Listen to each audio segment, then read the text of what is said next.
Hay hombres que compran tierra, otros construyen casas, y luego están los que, de la arena y de la fe, diseñan ciudades.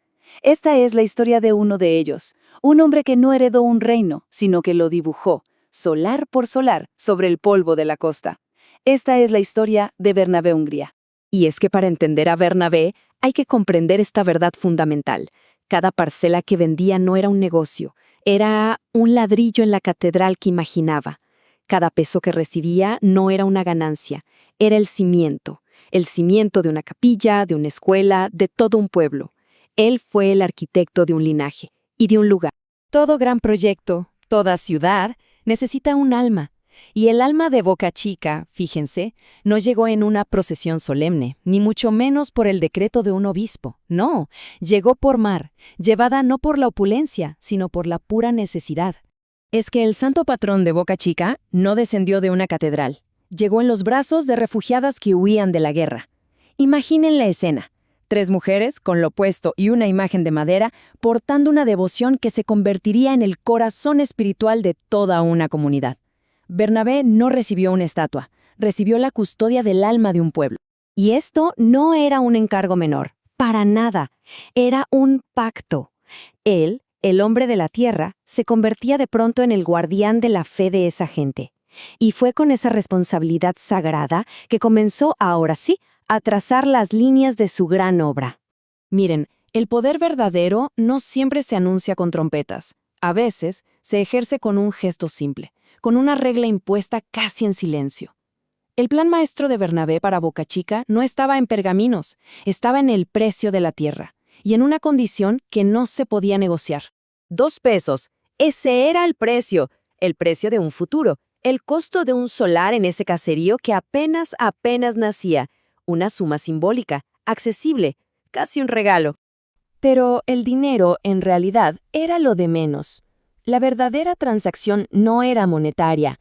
El valor no estaba en las monedas, no, estaba en la obediencia a una visión. Vendió la tierra por centavos, pero con esa condición innegociable. Construirás donde yo diga. Y con esas 5 palabras, con esa simple frase, Bernabé Hungría dejó de ser un simple terrateniente para convertirse en un urbanista, en un planificador. Es que no estaba vendiendo suelo, estaba trazando el destino. Fue el primer arquitecto de nuestra fe.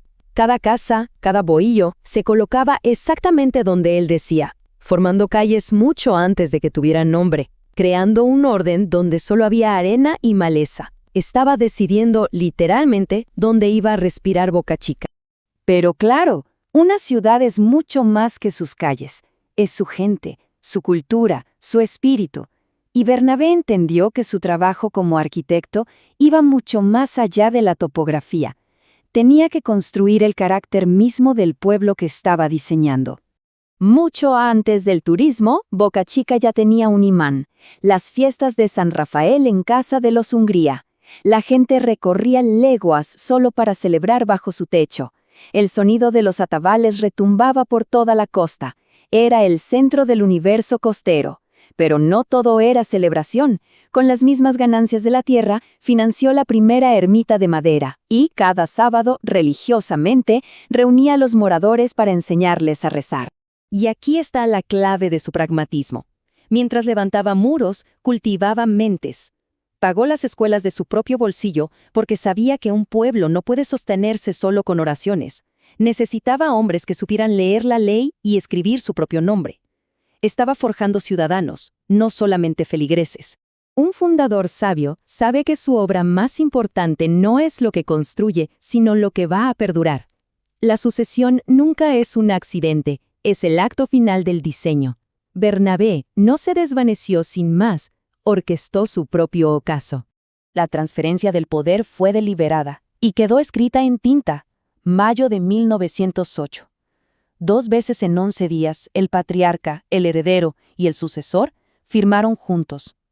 No fue una coincidencia, fue una coronación cívica. Y de pronto, el silencio. En 1923, las crónicas de los periódicos ya no mencionan a Bernabé. Celebran a su hijo Félix. El nombre del padre se desvanece en el papel, pero su sombra se alarga en las obras de sus hijos. El testigo había pasado. La siguiente mención, años después, solo confirmaría su descanso eterno en el camposanto del pueblo que fundó. El patriarca se retira a las sombras, ¿sí? Pero lo hace para que la luz ilumine a la siguiente generación. Su poder no disminuye, se transforma, se convierte en legado, en esa autoridad silenciosa que guía desde el pasado. Algunos hombres dejan fortunas, otros, monumentos. Bernabé Hungría dejó algo más fundamental, algo mucho más duradero.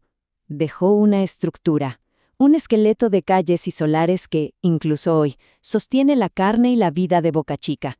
Los mapas no mienten. Miren, documentos de 1947 muestran la calle Bernabé Hungría como una arteria principal. Hoy, aunque la política le cambió el nombre, la calle sigue ahí. La cuadrícula original, su diseño es un fantasma visible desde el cielo. Esos ejes paralelos, la disposición de los lotes, todo sigue el eco de su dedo señalando la arena hace más de un siglo. Y es que no dejó un testamento que podamos encontrar, pero dejó un mapa y una tumba. Su herencia no era para sus hijos, era para todos. No se podía repartir porque era el pueblo mismo. El mapa era su voluntad. La tumba era el sello de su arraigo. Es una pregunta que resuena todavía en las calles de Boca Chica. ¿Cuánto de lo que es hoy se debe a esa única regla, impuesta por 2 pesos?